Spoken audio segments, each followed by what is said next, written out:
You're welcome to the third video interview of the series, and we're here with David Breen, former Wexford Youths defender and current assistant manager of Wexford FC, and we've plenty to get through, so we'll just jump straight in. And Breener, we'll go back to the very start of your story with Wexford Youths. Could you tell us, what was it that sort of brought you into Wexford Youths first, and could you tell us, was it a bit of a gamble to join what was a relatively new club at the time? A gamble, certainly not. I always wanted to play league ball, and I had played for a long time at that stage. So it was in my books just another club that I could play with, and I had a bit of experience coming behind me. Obviously, I played, I'd say probably maybe 10 to 12 years at that stage. And obviously, when I met Mick and Noel, they were terrific to speak to. Spoke to me very well. Told me their plans for the club. And obviously had a lot of young players there and wanted a bit of experience to come in there, so I fitted the bill. And it felt like a new challenge for me also. I always played with a huge amount of experience lads through my career, and this was just a new challenge in terms of building up young lads and obviously with a new club like Wexford. It wasn't a gamble at all for me. The setup down there was terrific. And as I said, when I spoke to Mick and spoke to Noel, their ideas, their plans, it just made sense at the time. Was that when you first started to coach in football? Was when you joined Wexford Youths at that stage? I hadn't coached. I hadn't coached at all there. I was still concentrating on playing. I was, again, I whatever, 29 years of age or whatever it was. 30, I still felt I had a lot to offer on the playing side of it. But obviously at that stage, when you're that age, you're looking at obviously trying to coach, and there was an idea, but only an idea at the time, because I said I still felt I had a lot to offer on the playing side of it. Fair enough, yeah, absolutely. So that was in about 2009 you joined, so it was the year after the League Cup. Has the standard of football in the First Division changed in that length of time, do you think? It has. It certainly has. When I first started, and up to even that year, maybe like, I mean, teams in the Premier Division and in the First Division were very similar. There was nothing between. You could beat them on any given day if you're in the First Division, if your squad was good enough and well prepared. So compared to now, I mean, there's a huge gulf in difference between the Premier Division and the First Division.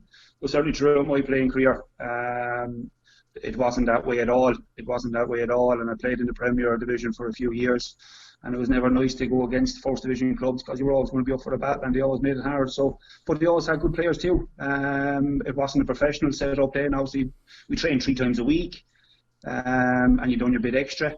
But all the other teams were doing that too. So it's not like nowadays with Dundalk and all the professional teams. They're full time. They're training in the mornings. They're training in the afternoons.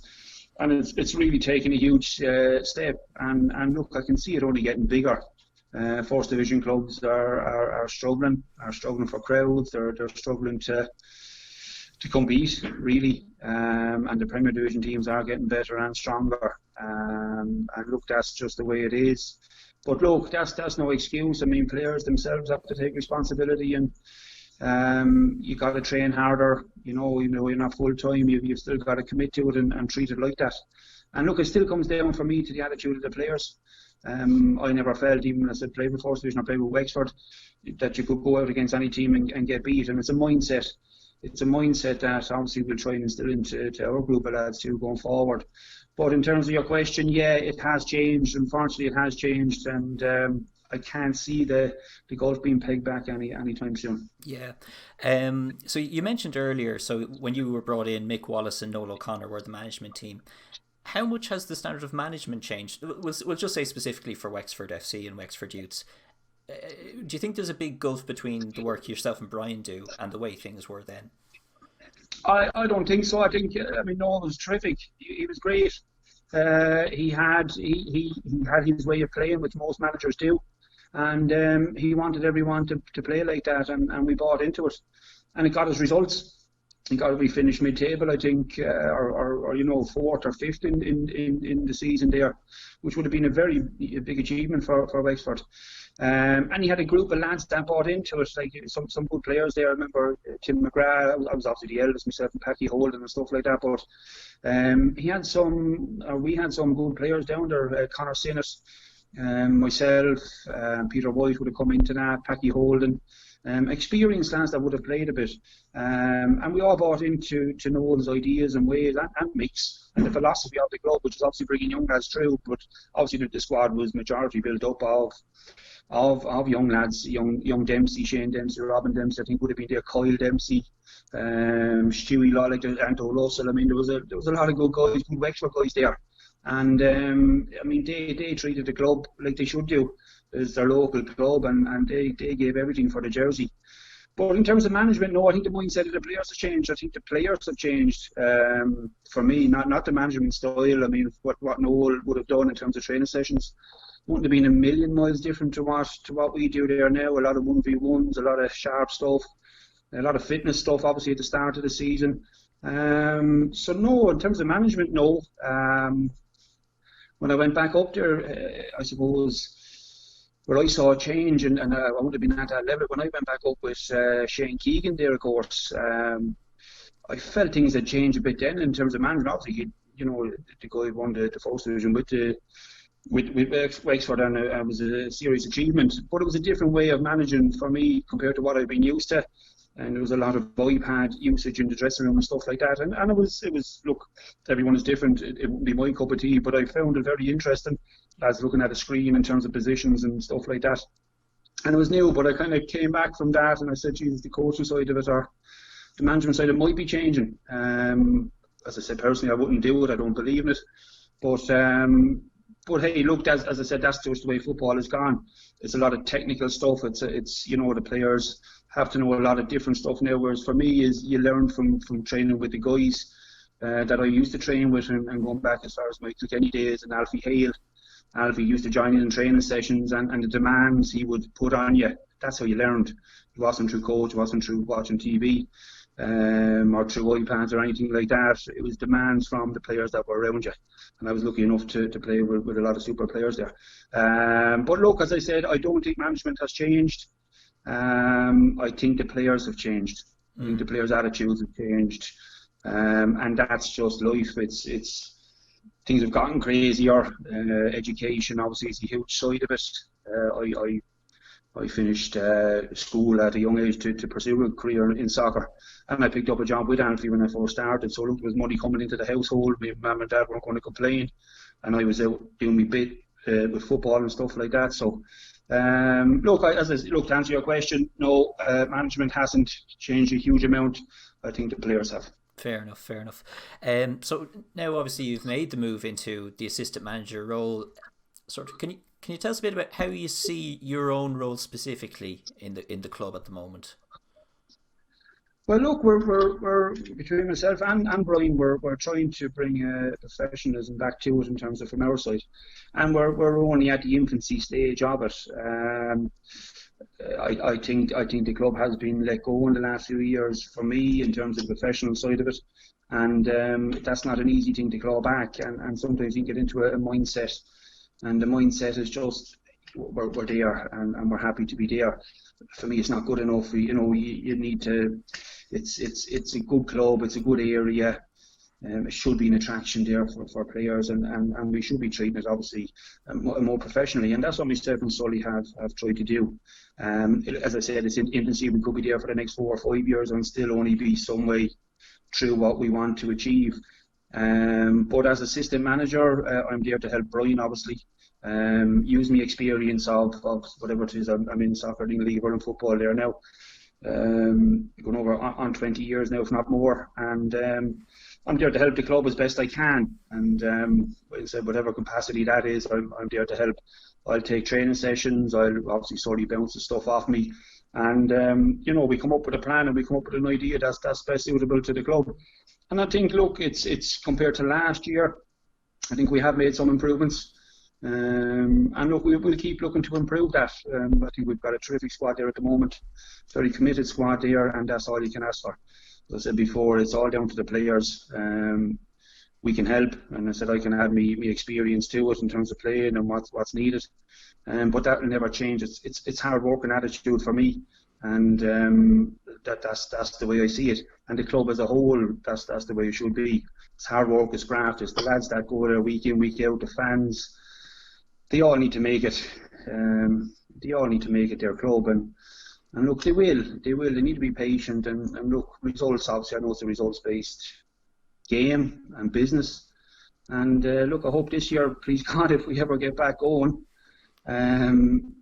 hopefully we can improve. That's for sure. And I think with the squad we have there, I can see it happen. Yeah, we will go back to talking about the current squad, but first I'll just go back again with your playing career and the time you had with Wexford and different clubs. So you finished up at Wexford then in sort of the middle of 2010. At that point we were due to go sort of on a bit of a downward slope in terms of our position in the league. At that time, where did you feel the club was at when you left? I thought the club was doing fine. To be fair, I left for personal reasons, and that was it. I mean, I'd done a huge amount of travelling and stuff like that throughout my career, and I think we had Finn Harps and Derry and Longford and Monaghan in the same league, and travelling like that, it does take its toll. But look, it was just a personal decision for me, Ronan. I just think I feel need a little break from football and from travelling. I mean, the club was, for me, still in a healthy position. Okay, you're always going to lose players, but you gain players too. And look, and sometimes you might go into a lull for a year or two, and that's what happened with Wexford. But they obviously came back with Shane and built a terrific squad and ended up winning the division a few years later. I think it was 2015 or whatever it was. So, no, I think the club were in a good position. I said me staying there or me going wouldn't have made any difference to where the plans were for the club at the time. So, look, I felt I gave me all when I was there. But look, I just needed a break. I needed a break, and I took it. I didn't take long out, don't get me wrong. I got an unexpected call from Brendan up in Athlone, and I think I had maybe 6 weeks to 2 months out at that stage, and I just felt it just get back on the horse and see how it goes. And look, that's me. I'm a little bit scatty that way, but. Look, I enjoyed it, and look, it is what it is, and it got me back playing and stuff like that, and I possibly went back to Waterford as well after that as well. So, yeah, and finished up there, which I think was right. Yeah, absolutely. So after going to Waterford, then you went after going to Athlone, then you went to Waterford for a couple of years, and you signed into a club with some massive names in it and lads who were going to prove themselves a lot down the line. So I went and had a look. Do you remember playing with Jack Daugherty in those days? I remember seeing him. I mean, he was so quick. I don't ever play. I tried to kick him a few times and catch him, but him, Shawnee Maguire. I mean, that's when things changed for me in terms of you looked at players, and I mean, I would have been used to playing against Andy Moyle or Jason Bourne, Glenn Crowe. I mean, lads. Terrific lads, but like in terms of having that low centre of gravity, it really changed your pace. I mean, Wes Houlihan would have been one that you played against that would have been that type of pedigree, but you wouldn't have come across many players like that. A lot of them were battles. You went in, you knew you were going to get a battle. Yes, there were quality and stuff like that. You got kicked and you kicked fellas, and that's just the way it was. But when I went back to Waterford that time, Danny Furlong would have been maybe in Wexford that kind of player at the time, and you could see the game was changing, and lads were getting a bit faster in fitness levels and all that kind of stuff. But the two boys, I mean, Jack and Shawnee Maguire, for me, like, just really kind of made me feel my age, to be fair. Yeah. And it's not nice. It's reminders that it's nearly time to pack in the boots, But they were only starting to come up, and boy, they were good, They were really sharp, and obviously they've gone. I mean, Jack has been with us. Shawnee Maguire's gone on to have a terrific career, and long may it last. But even go back to Jimmy Keohan when we were there in Wexford, Jimmy had a lot of those traits and a lot of those good habits, and he's gone on to do well also. But yeah, Jack and Shawnee Maguire, really made me think about football and my age and stuff like that. That's for sure. Yeah. Did you have a sense of just how good Shawnee Maguire would go on to be, in 5 years' time? Look, you'd always hope for the kid. I mean, there's chances there. Look, and you do need a bit of luck, don't get me wrong, and you need a break. And he certainly got it. But yeah, he had everything. His physical strength. You tried to. I would have been used to getting tight to players and really kind of wrestling and kicking them and harassing. But you couldn't do that with him because he'd spin you, he'd turn you, and he's gone. So you kind of had to stay up, and if he turned to face you, he'd knock the ball by me, and he's gone by me. So yeah, look, the kid had everything and has everything, and as I said, hopefully his career does kick on. And he's had a few injuries and stuff like that, but yeah, he did. He was special in terms of you knew you had a really, really good player there, and a guy and a kid that had a right chance, and thankfully he got it and has taken it. Going back a bit further in time, and you mentioned him already, Alfie Hale, ex-Ireland international, for anyone who isn't aware. How much of an influence did he have in your career over the years? Very fond memories of that run and that era. I'd gone across to England, I think I was 16, maybe 17. I had gone across to Stoke, and my cousin Ken O'Neill, who had been with Stoke before and played with Waterford actually, he got me over there, and I got a bit homesick after a couple of weeks. I came home, and he told me to go back again and give it another try, and I did, and I was over there for 2 months. Really enjoying me football over there, and I got into the dressing room with Liam McCarry, who was ended up being the youth manager at the time. Even though he was the first team manager of Stoke, we lost the first youth team manager, and he came in to help out. And things went well for me. I enjoyed, I was really enjoying the full-time side, but over there, my fitness levels, obviously, you're running up and down the Britannia Stadium, up and down the steps, and running around the pitch. I can tell you'll get fit quick enough. And so he took us in. He offered me a contract and stuff like that, and I was obviously chuffed to get it. And I said I'd sign straight away. They said, look, you have to bring your parents over, and so I said fine. I got back on the plane, and unfortunately I never heard anything back there, So, but then Alfie and obviously when I came home, I was a bit gutted and I was down, and being a kid at 16 and 17 coming home and wanting to get back there. Alfie came to me and he said, do you want to come up and train with Kilkenny? And I, of course, no problem at all, and I went up, and I was lucky enough to go into a team that were doing well in the first division. They were winning by quite a bit, and the experience. It was a Waterford B team is what they used to get a bit of stick over, but the B team was probably better than the Waterford A team at the time. We had players that had played in Europe playing with Alfie, and Alfie's experience, and it was unbelievable. And that's where I learned a lot of my football, as I say, because the demands from, like, Alfie would have joined in and trained, and if you didn't give him the ball in two touch, he's asking you, why don't you give me the ball? You look at it, the way we play sessions now, and you're asking him has to do two touch, but as I said to you before, it's demands from other players, and the demands that were put on me as a young kid, and certainly paved the way of me learning my football. Because if you didn't give it to him in two touch, he's asking you, and he's asking in a firm way, a nice way, but a firm, because Alfie was a lovely man. But that was all the players, and that's how you learn to use the ball in 1 and 2 touch. But Alfie brought me on. I managed to play a few games in the end of that 96-97 season. I said they were underway with the league, and because they were doing so well, Alfie felt he could throw me in there, and I got about 6 or 7 games towards the end of it. So I'm forever grateful for Alfie giving me that chance. I mean, he obviously we went up into the Premier Division the following year, and I got very little football, natural enough, because obviously you're up against the better sides, and we had an aging team, and I think we maybe won 2 games all that year, and I might have featured in one of them. Mm-hmm. But again, the experience, Anthony always said to me, he says, look at the players that are out on the field, centre half in particular. You're a centre half, go and look at what they're doing good, go and look at what they're not doing good, and learn from that, and try and bring that into your own game and work on the stuff that you're bad at. And that's what I done.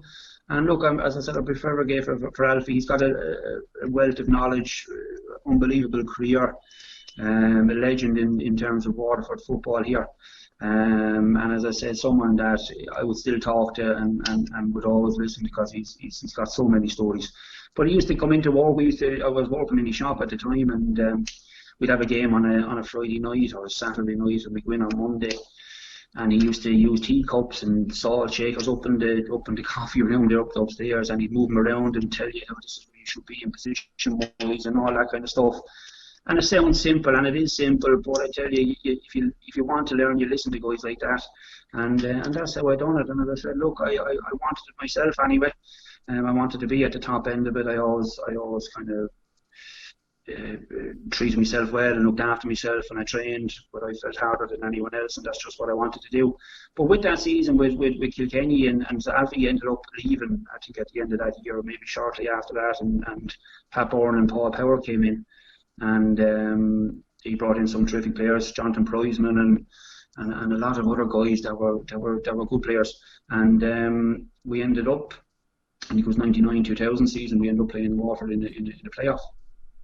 And we ended up beating them, and we got promoted. And I left for Waterford the following year, so I didn't actually go up and play with Kilkenny in the Premier, which I should have. But it would be hometown club. It was always something that I wanted to do. So that's where it really started. And from 2000 on, 2000 until 2006, 2007 for me was probably the best time in my footballing career. I come under 21 team. We got called up with Stephen Kenny to play against some Irish squads, and I got on the Irish under 23 squad with John O'Shea, and we trained against the Irish first team, Roy Keane, and all your heroes really, and stuff like that. Look, it was a great experience. Got to 2004, we got to the cup final, lost it 2-1 to Longford, unfortunately, but got promoted, won leagues, relegation. It was that 6-year period which was hectic, but probably most enjoyable. Yeah. Did you always play the same position? Because I read somewhere in researching for this that you played as a striker. I don't think anyone was stupid enough to play me up there, to be fair. Look, I might have got, coming near the last 10 minutes of a game, maybe where you're chasing a game, they might have thrown me up just as a young coder type of hit the big ugly fella up there and see what happens. And but look, I chipped in with me fair few goals. I chipped in with me fair few goals over my career. I don't know how many, to be fair, but I would have had a fair few every season, and that's just get yourself in the box and timing and stuff like that. But and I had a chance of scoring a hat-trick there one time, and Vinnie Sullivan, I never forgive him for it. We were playing at loan, I think it was, and I'd got scored 2 goals and Vinnie had scored 2, and of course we get a penalty. Oh. And the whole crowd are screaming, Breener, go up, Breener, take it. So I go to, I'm obviously playing at the half. So by the time we get up to the halfway line, Vinny's up at the penalty spot with the football, and I wouldn't mind, but he balloons it over the bar. He misses.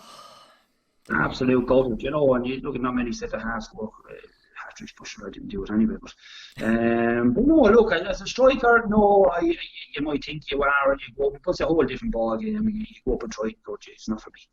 Fair enough. I'd be kicking fellas on.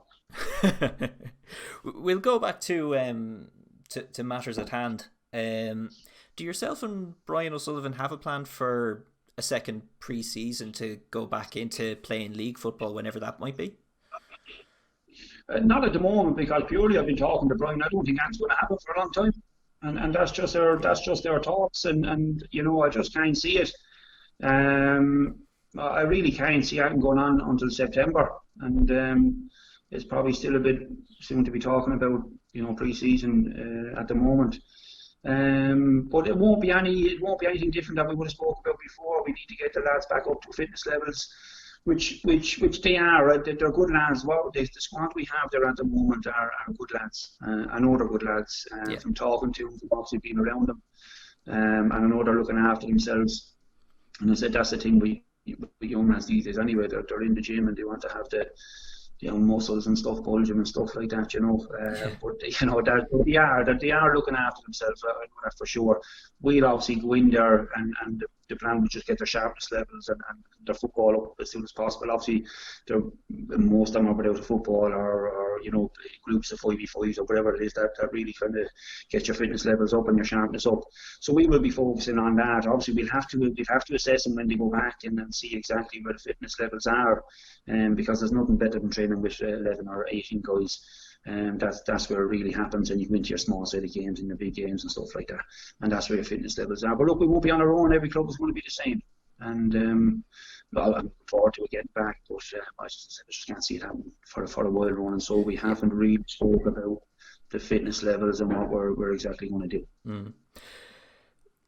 One of the ideas being batted around just in the last week or so, I think, for when we do go back to football, is the idea of playing all the games in one stadium or just in neutral venues. Do you have any thoughts on that, and how Yeah, would I'm it not a affect fan. things? No. It's not for me. It's not for me. I think we might as well see it out and get the clubs playing in their home grounds. Like all the stuff about bringing in doctors and testing guys and cleaning up. I think it's just really pie in the sky stuff. They're trying to just come up with stuff in their heads and as ideas. It's not going to happen in League of Ireland football. And I'd be surprised if clubs agree to it, to be fair. There would have to be a serious financial back in there. Even at that, I would still wouldn't agree to it, because your home fans and lads that want to go out on a Friday night and not go too far for it, and just the logistics of it. So as I said, getting in lads for testing, and it sounds crazy. It sounds crazy. They'll probably do it, as I said, in the Premier Division, the Premier League, maybe, where money is not an issue, or Bundesliga, which is starting back obviously soon enough. But they can afford to do it. The League of Ireland can't. It's not a rich league. Far from it, and clubs are doing well to survive as it is, and to have a neutral or 3 or 4 neutral venues, no, it's not for me, Ronan, unfortunately, and I just can't see it happen. Yeah, no, there are basically meetings ongoing, basically on a weekly basis between the clubs and the FAI. There's also going to be a waiting period before we get a set of guidelines in from UEFA, so there's a huge amount still to be agreed. It's a long way down the line. I wouldn't be holding my breath either. We'll go to a couple of fan questions, and we did get a few really good ones in, and so I'll just start with a familiar name with you, Thomas Croke. It's a 2-part question, and I'd like to hear the second part as well. Is what was the best League of Ireland side you played with, and why?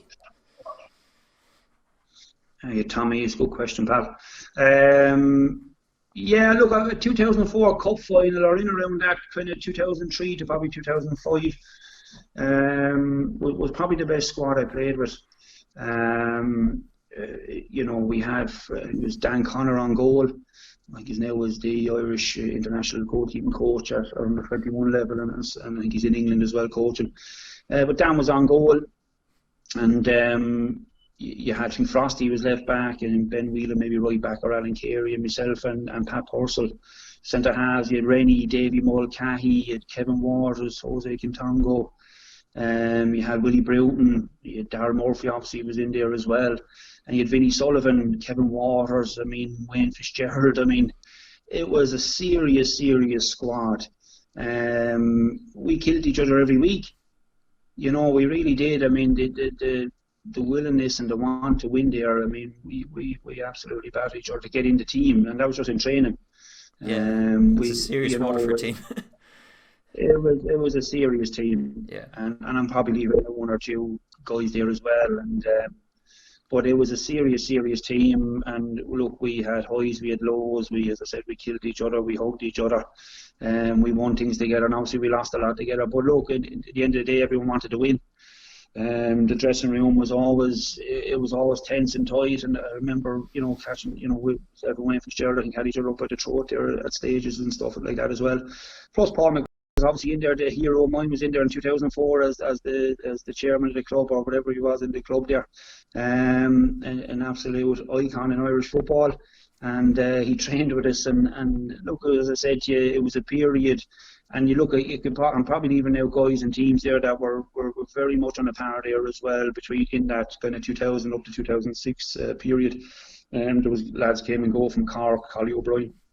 There was lads from Dublin, Gary O'Neill up front. And the amount of quality went through in those 6 years was frightening. It would be very hard to pick 11. But I would say out of that, obviously it'd be the 2004 Cup. I know we lost it. I'd say it was that 2004 team. Fair enough. Chris McLean came in with a question. He remembers your defensive partnership with Peter White.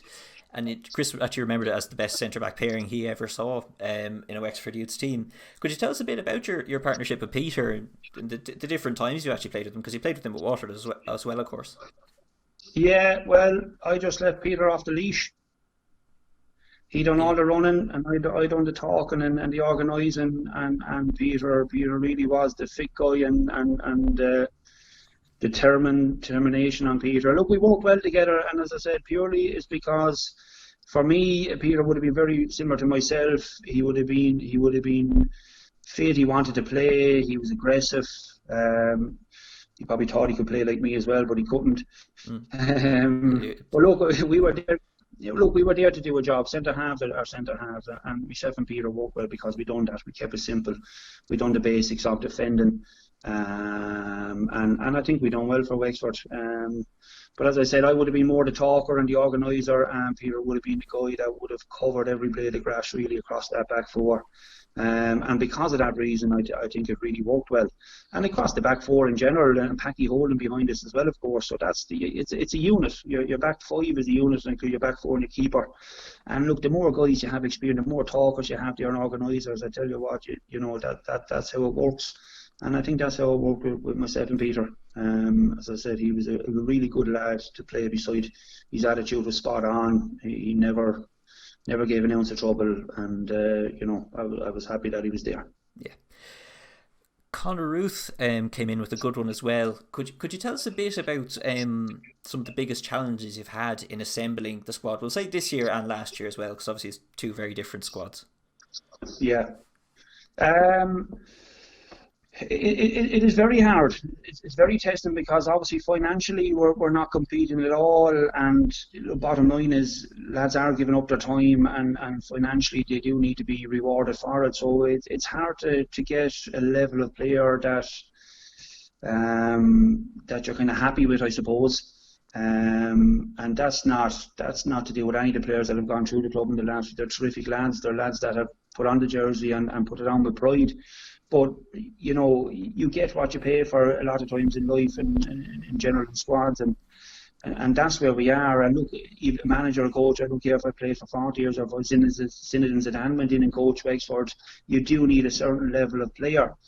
So last year I felt, you know, we struggled. We were only going in there. We were going in there cold. We didn't really know what was there, and obviously we were relying a lot on the club to tell us what kind of players were there, and we ran with it. And last year was very challenging because of that. And no one likes losing, and I certainly don't. And obviously we lost a huge amount of games. Yes, there was improvements, and I said you can't fault the players. They gave everything. They did what they were asked, to be fair. But as I said ultimately before, and I say it over and over again, it does come down to the attitude of the players, and it does come down to the commitment level. And I think this year we have got attitude and we've got commitment from the lads, and I think because of that reason this year for me has been a lot more enjoyable. We have got a lot of the players that we wanted in certain positions that have, you know, they haven't let us down at all, and I can't see them leaving us down. And plus they have got that bit of quality. They certainly have that, and they're young lads still, and they're still looking to, you know, they're still playing their trade, and they're still looking to move on to bigger things, and hopefully they do. But for the moment, we have them. As I said, but the biggest challenge would have been kind of not knowing what we were going into last year, really looking at the squad and trying our best with it. And as I said, the lads done their best too. But this year it has been easier because we have been able to get the players in that we want. And I think because of that, this year should be a little bit more better and enjoyable for everyone. Yeah, there's a massive difference, I think, between the characters in this year's squad and last year's. There's guys like Kaleem Simon, just the professionalism, positivity he brings is just fantastic. So yourself and Brian had more of a sort of a say in the squad you had this year compared to last year. Is that right? No, 100%. That's 100%. As I said, we didn't know what we were going in there last year. We were obviously relying on who's good and who's not, and we obviously wanted to keep a Wexford base of players there. So yeah, I mean, it's just only when you get there, obviously, and you sign these lads, and look, as I said, it is what it is. They were great lads, but for me, they just lacked quality last year in a lot of, you know, and look, I can't sugarcoat it for you, unfortunately, No. Ronan. It is what it is. I wouldn't disagree. The quality of player wasn't there, but this year obviously it has changed. And look, I'm a positive guy myself. When we look forward rather than backwards is gone. Everyone has learned from it. The club in general have learned from it too, and they have backed us going forward, which is great to see. And hopefully they'll do that again. Look, and I think I'm hoping the fans can see that there's a bit of a difference in the quality of squad. And we're probably not finished yet. I'm hoping that obviously when this gets back up and running, we might be able to. Don't know what way we are with signings and stuff like that, but I know that there's one guy that would be a welcome addition back to us as well. Fair enough. Yeah, no, look, I think there is a big difference in this year's squad, and I'm not just saying it. This has been one of the nicest and easiest groups of players I've ever had to deal with on any level. I think they're fantastic this year. I'm thrilled to work with them. Final question then, from Dermot McCarthy. Probably a hard one for you is, who was the best forward you ever played with? Played with? Yeah. Wow, it is a tough one. I said I played with many. I would say at different stages of my career, you know, there was different guys that I said, wow, they're really, really good. So I really wouldn't have one, unfortunately. I mean, obviously Darren Murphy would one that would stand out for everyone, because he's gone on to have obviously a fantastic career. For me, Gary O'Neill, like Neil Fane, I mean, these guys were absolutely powerhouses in terms of scoring goals and the way they used their body. Vinnie Sullivan, Mr. Reliable. Vinnie, again, had a terrific career like myself, played for years and years, and still is a fiddle, to be fair to him. They were all special in their own way. It would be really hard. Like, I played with Andy Moyler as well, and I mean, they're really, really League of Ireland guys that have really kind of been there and done it all. And it's a very hard question, Ronan. It's one I couldn't answer truthfully, in terms of I wouldn't have a best. I'd say there's about a top 10 that I played with that wouldn't be far apart from each other. That's perfect. That's all I have, Breener. Thanks very much for that. We do have more video interviews to come, so be sure to stick with us on Wexford FC and Wexford Youth Women.